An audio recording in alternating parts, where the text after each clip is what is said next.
Hey guys, today we're making delicious, juicy, versatile meatballs.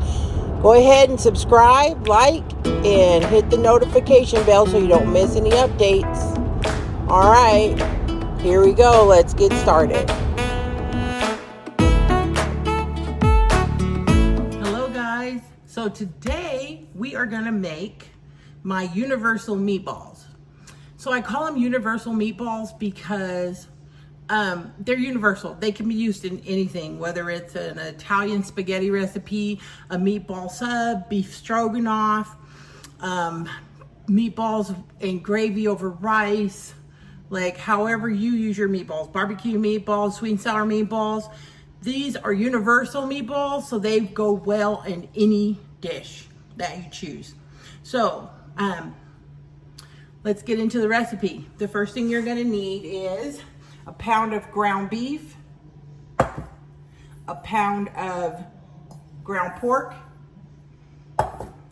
and I'm gonna add my dry ingredients next or first because I like to mix those and then mix in my meat. It's a lot easier and a little bit less messy. So I'm gonna start for my dry ingredients. I want 1 cup of plain breadcrumbs. These are just the plain ones, nothing special about them. So 1 cup of plain breadcrumbs goes in.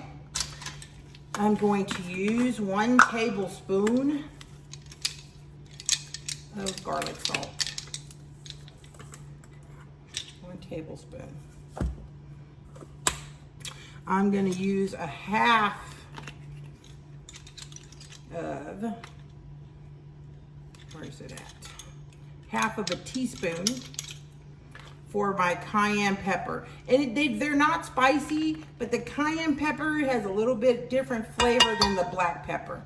So I like to put a half teaspoon of cayenne pepper and 1 teaspoon of black pepper. So I need 1 whole teaspoon of the black pepper. Add in there. Garlic, you can use minced, you can use the refrigerated kind, you can use whatever garlic, fresh garlic, garlic of your preference. And I'm gonna put 1 tablespoon of that in there. Here's my garlic, pepper, cayenne pepper. Next, my wet ingredient, I'm gonna add a half a cup of milk. I'm going to add 1 egg, and that's for binding. So 1 egg. And 1/4 cup of Worcestershire sauce. Worcestershire sauce. See, that's always been a mouthful for me, Worcestershire sauce. Okay. 1 dry ingredient that I forgot to add was my Lipton onion soup mix. So I have here a packet of that, and I'm just going to actually use about half the packet because I don't want it too salty. So I've kind of retained half of it in there. So half a packet of that, right? Now I'm gonna mix those ingredients here.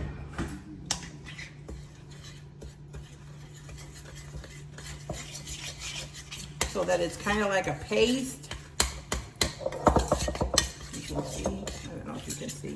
It's just kind of a paste or mush, so to speak. Then I'm gonna add my meats.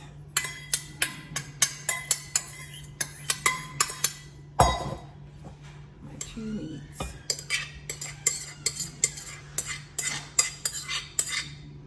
Okay. Now I'm gonna get into this with my hands.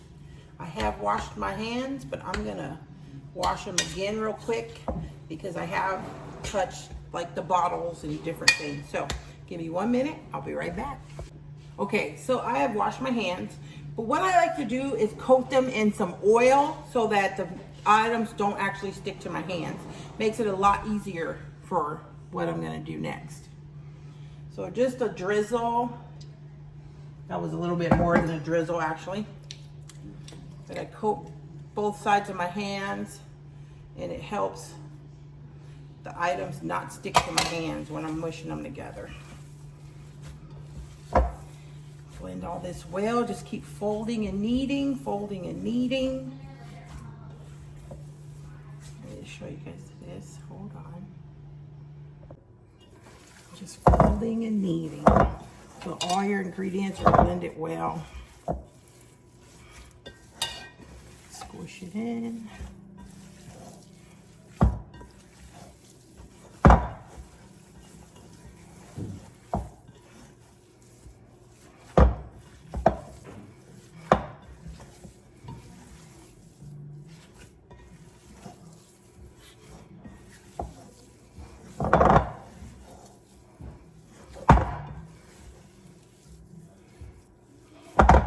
Oops, sorry, making a lot of noise. And it sticks a little bit, but not as bad as it would have stuck had I not oiled my fingers in advance. So I have my cast iron skillet getting hot. Of course, you can do this in any skillet. What I'm gonna start doing is I'm gonna start rolling my meatballs. Now you roll your meatball to the size that you prefer.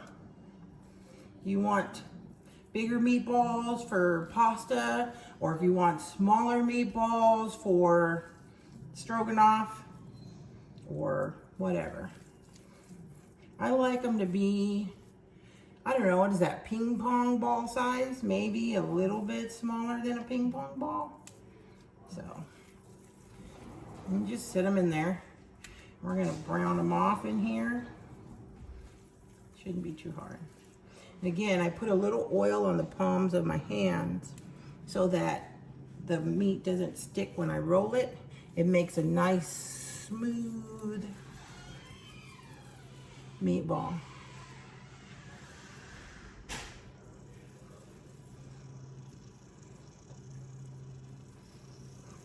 So the reason I decided to share this recipe with you, I'm going to tell you that, is because we were challenged by another YouTube channel to do a meatball challenge with the spicy sauce. I don't know, what is it, 10 times spicy or something. So instead of buying store-bought meatballs, because I'm not really a fan of those. I mean, they're okay during the holiday season in a quick pinch when you need an appetizer, but I haven't really found one that I'm in love with, so I decided to just make my own, and I share that recipe with you here. So that will be my next video. If you care to watch it, I will put the link in the description box down below so you can watch that. So the channel that challenged us is Beats ASMR and Mukbang. So we're gonna hold up that challenge with these juicy homemade meatballs. Homemade meatballs. Okay, so once you get them in, they start browning. You want to, of course, turn them so they can brown on all the sides.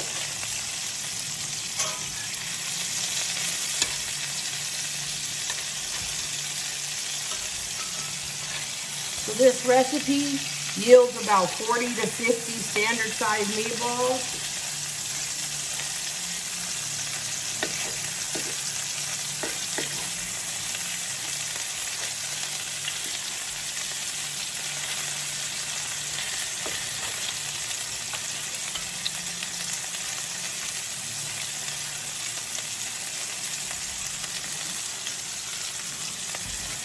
Once I get them all, I'm going to turn them here really quick. Turn so that I know that both sides are kind of browning.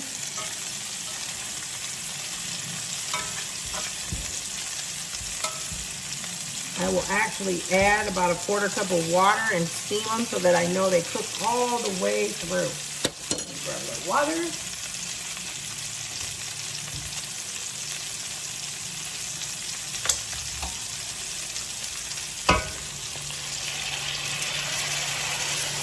Cover them and let that steam through so that I know they cook all the way through.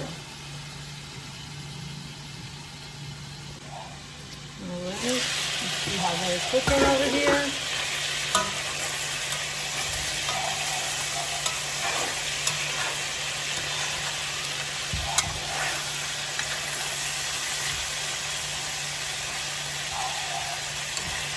Now just brown them off. They should be cooked all the way through by now.